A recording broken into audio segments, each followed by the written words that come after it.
Bonjour les amis, j'espère que vous allez bien et que vous pétez la forme. Pour ma part, ça va très très bien. Je suis content de vous retrouver. Et aujourd'hui, on va faire une vidéo. Est-ce que l'iPhone 15 Pro Max pourrait rivaliser avec un vrai appareil photo, un hybride? On va voir ça tout de suite. C'est parti!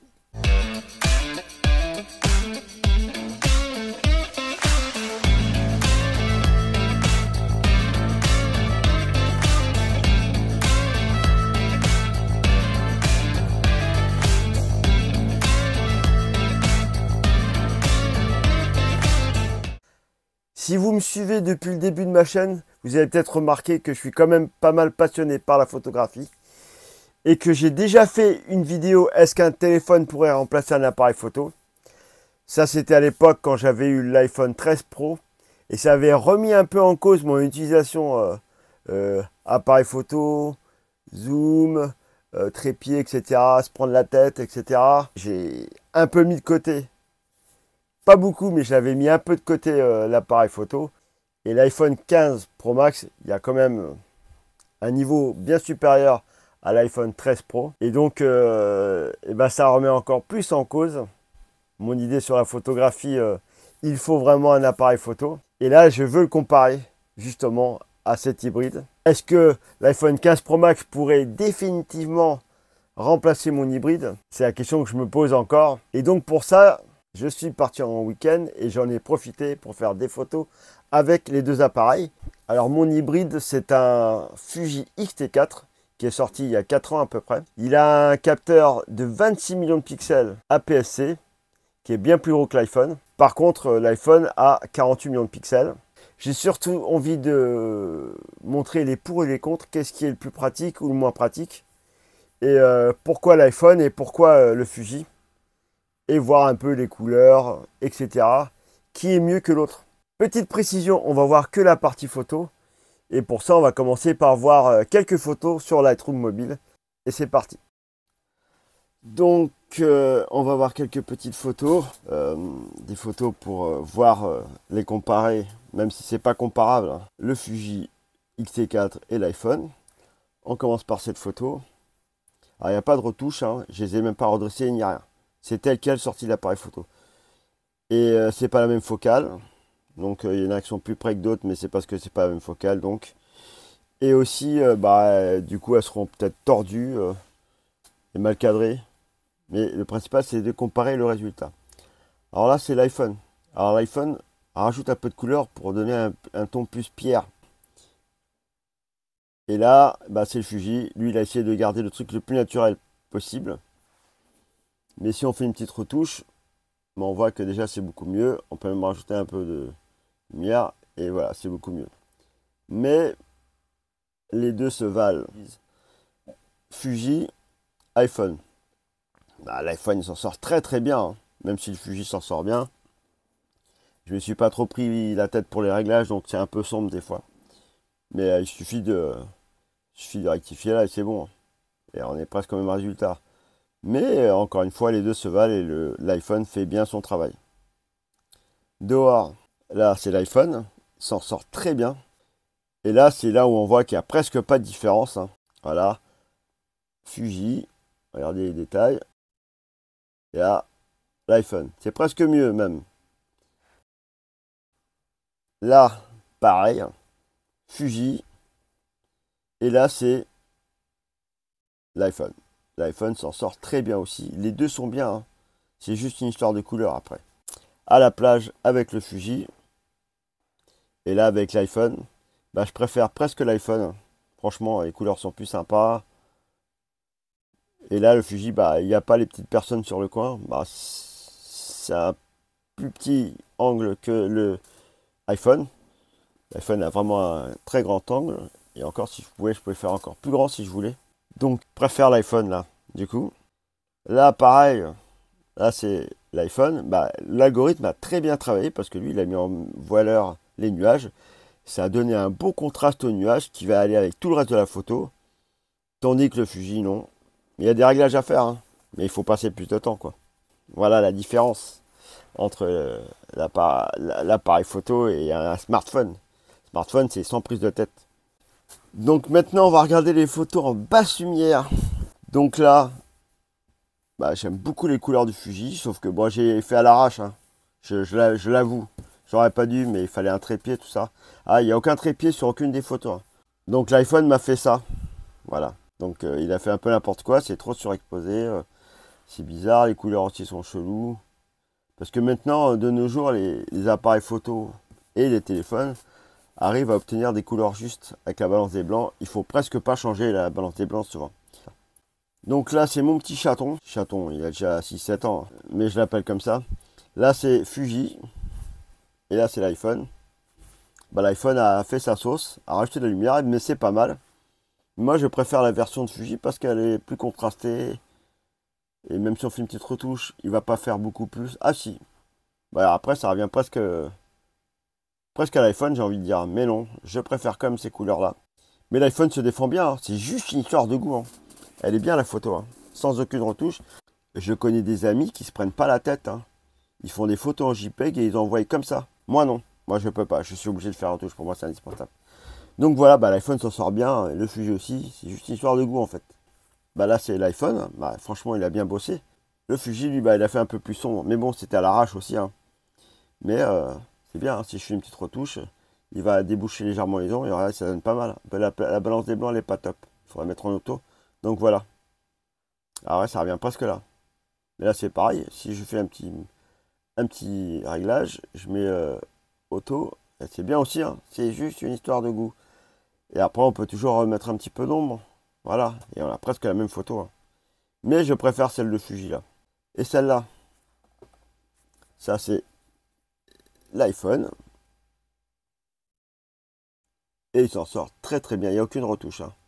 Et il s'en sort très très bien. Et là c'est le Fuji, c'est pareil, je préfère les couleurs, et je trouve que dans l'ensemble il s'en sort bien le Fuji de nuit. En basse lumière, il fait pas nuit là. Et bah, c'est bon aussi, hein, franchement.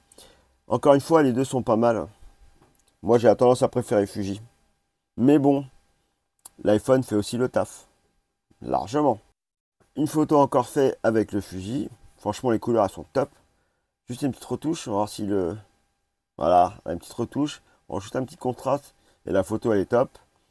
Après, on redresse. Et c'est nickel. Et l'iPhone, ça donne ça. C'est pas mal aussi. Petite retouche. Pareil. On met un petit contraste. Voilà, et on redresse. Et on a aussi une bonne photo. Après, c'est une histoire de couleur, une histoire de goût. L'iPhone s'en sort très très bien. Il y a du détail aussi, hein. Regardez. Alors, est-ce que l'iPhone est meilleur que le Fuji? C'est plus compliqué que ça. Mais il faut le dire que les smartphones de nos jours ont atteint un niveau vraiment pas possible. À tel point qu'il n'y a plus d'appareils photo compacts à vendre, hein. Il n'y a que des hybrides ou des réflexes, hein. Les pour et les contre des smartphones. On commence par les pour. Déjà, on l'a toujours sur soi. Il est prêt à dégainer, prêt à faire des photos. Tout est automatique sans prise de tête. On peut faire des réglages, hein, aussi, mais tout automatique. Et les photos que produisent un smartphone, bah, ça convient à la plupart des gens pour faire des photos de vacances, famille, voyage, etc. Les inconvénients du smartphone. Eh bien, en basse lumière, c'est plus compliqué pour lui. Parce que simplement, le capteur est bien plus petit. Comparé à un petit capteur et à un capteur APS-C qui est un peu plus gros. Forcément, la différence, elle se voit dans la lumière, car il y a moins de lumière qui rentre. Donc, si vous voulez aller plus loin dans la photographie, bah, l'appareil photo, ça sera toujours mieux. Maintenant, les avantages de l'appareil photo. Eh bien, en basse lumière, déjà, il est bien plus performant. Plus gros capteur. Il y a plus de possibilités de réglage, mais bien plus. Même si sur certains smartphones, il y a quand même des réglages, mais ça n'a rien à voir. L'autofocus, la mesure de la lumière, etc., etc. Et ça, c'est un avantage vraiment énorme pour l'appareil photo. Et aussi, même si c'est l'appareil photo que j'ai utilisé là, l'optique, c'est une optique de kit, mais c'est une bonne optique quand même. Et bah largement l'optique de tous les smartphones qu'il y a dans le marché. Et ça, c'est un avantage. Alors moi, je peux vous dire que l'inconvénient, point encombrement d'un appareil photo, je sais de quoi je parle. Pendant des années, j'ai ramené un gros sac comme ça. Parce que dedans, je devais mettre un 24-105, un grand angle 17-40. J'avais tout le temps sur moi aussi. Et aussi un téléobjectif 70-200. Et je peux vous dire que quand vous avez ça toute la journée sur le dos, eh bien à la fin de la journée, vous êtes bien content quand vous enlevez votre sac Ça vous fait vraiment du bien. C'est pour ça que le point encombrement, l'avantage pour le smartphone, ça c'est indéniable. Un autre inconvénient pour l'appareil photo, eh bien si vous avez plusieurs objectifs, suivant ce que vous photographiez, vous voulez changer. Si vous en avez un ou deux, bon, on va dire ça passe. Mais quand vous en avez deux ou trois comme moi, ah tiens, il y a un truc loin, hop, j'enlève. Puis des fois, il faut rien parce que vous n'avez pas de place pour le poser ou il n'y a rien. Ça peut être compliqué. Tandis que le smartphone, il peut avoir plusieurs optiques, deux, trois même, parfois quatre. Et ça, c'est un super avantage pour le smartphone que l'appareil photo n'a pas. Un autre inconvénient de l'appareil photo, bah, il n'est pas toujours prêt à dégainer, il faut l'allumer, il faut le régler un peu. Vous mettez en tout en auto. Si vous aimez vraiment la photo, en auto, c'est pas toujours bien. Il faut se positionner, il faut... Voilà, l'iPhone, vous sortez, vous prenez la photo. C'est bien plus rapide. Et en plus, si vous faites beaucoup de photos, il faut au moins 2 batteries, voire 3. Et ça, c'est galère aussi. Bah, comme les optiques, bah, faut les changer. Et ça, c'est chiant. Vraiment. Donc, l'iPhone, il y a juste à avoir une petite batterie externe. Vous le rechargez un peu, un quart d'heure dans la poche.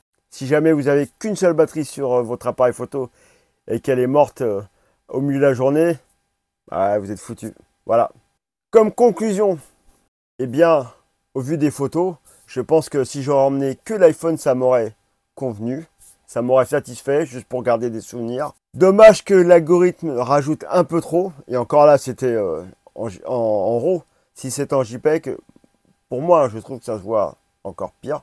Mais ça se règle tout ça et j'aurais pu très bien faire avec, en RAW. Donc, ce qui est de l'utilisation de mon hybride, j'aime toujours photographier avec. Mon appareil photo se résume seulement à faire des photos de modèles, des shootings ou alors des mariages, des choses comme ça. Des choses où il faut des photos très carrées. Que si je refais un autre week-end comme ça, j'amènerai mon iPhone et je ferai avec et je ferai des belles photos quand même. Et ça me satisfiera beaucoup parce que c'est l'utilisation qu'on a à la fin qui compte. Et il y a un truc qui est vraiment très pratique, hein, on l'a vu hein, par rapport à l'appareil photo, les zooms qui font du poids, la grosse sacoche, etc. Et bah, niveau pratique, c'est indéniable. Hein. L'iPhone, le smartphone, bah, il écrase tout le monde. Il n'y a pas photo. On le sort et bim. Voilà pourquoi je me suis dit, mais punaise, ça fait des photos correctes, ça suffit. Juste pour garder des souvenirs. Pourquoi je m'embête à ramener mon appareil photo avec des objectifs lourds toute la journée? Et juste pour ça, l'iPhone gagne. Niveau pratique. Et aussi, les photos sorties du Fuji sont plus neutres. Hein. Il n'y a pas d'algorithme. Hein. Le logiciel qu'il y a dedans, c'est surtout pour régler les ISO, tout ça, l'autofocus, etc. On peut faire certains réglages, mais quand ils sont réglés comme ça, c'est comme ça. Il n'y a pas un logiciel intelligent qui va me compenser la lumière, etc. Donc, pour ça, l'appareil photo, bah, la retouche, pour moi, hein, la retouche, elle est indispensable. Sauf si vous faites bien les réglages d'avance. Et il y en a qui font comme ça et qui font aussi en JPEG hein, et qui ne retouchent pas. Hein. Ils envoient direct dans leur smartphone et ils envoient sur les réseaux sociaux où ils partagent avec la famille. Et on peut faire comme ça. Mais pour moi, mon utilisation à moi, il faut absolument faire de la retouche. Mais sur un smartphone, on peut directement sur la photo faire de la retouche, intégrer dedans, et même en RAW, la lumière, le contraste, les ombres, la netteté, etc., etc. On peut faire plein de trucs. Et voilà un avantage encore du smartphone. Même si l'appareil photo quand même, c'est bien aussi. Mais niveau pratique, encore le smartphone. Donc, est-ce que ça pourrait remplacer un hybride, un smartphone? Ça dépend de votre utilisation. Si c'est juste pour regarder des photos sur un téléphone ou sur une tablette, il ne faut pas investir dans un appareil photo. Non, ça ne sert à rien. Donc là, dans ce cas-là, oui, ça peut remplacer l'hybride. Mais l'hybride reste là pour faire des photos plus carrées, comme j'ai dit tout à l'heure. Donc, éventuellement, ça peut remplacer l'hybride. Et vraiment, pour certaines utilisations, haut la main, ça remplace. Hein. Franchement. Moi, personnellement, je vais utiliser l'appareil photo encore moins. Car pour mes besoins, moi, certaines fois, l'iPhone suffit. Surtout au niveau où on est arrivé. Si vous prenez un smartphone d'une marque que vous ne connaissez pas du tout, à moins de 200 €, bah, c'est sûr que là, vous allez être déçu. Donc, il faut un minimum. Allez voir des tests de smartphone. Il y a forcément quelque chose qui peut vous convenir et qui vous évitera d'investir dans un appareil photo pour faire des photos correctes qui vous conviennent parfaitement. Donc, voilà ce que je pensais entre un hybride et un iPhone 15 Pro Max ou smartphone, hein. À la fin de cette vidéo, je vous mettrai quelques photos que j'ai faites pendant ce week-end. Vous en avez vu déjà certaines. Mais celles faites que avec l'iPhone, avec ma retouche personnelle. Mais une retouche légère, hein. Moi, je veux qu'elle reste quand même assez naturelle. Et dans les commentaires, dites-moi qu'est-ce que vous en pensez. Dites-moi aussi dans les commentaires, est-ce que vous êtes prêt à lâcher votre appareil photo pour un smartphone? Ou alors non, vous êtes un inconditionnel de la photo. Pour vous, vous ne jouerez que par l'appareil photo. Dites-moi ça dans les commentaires. Et j'espère que la vidéo vous a plu. Si elle vous a plu, s'il vous plaît, mettez un like. Lâchez-vous plein de likes, s'il vous plaît. C'est gratuit et ça me fait énormément plaisir. Et si ce n'est pas encore fait aussi, abonnez-vous, activez la cloche pour rien louper. Ça m'aide énormément. Et je vous dis à la prochaine.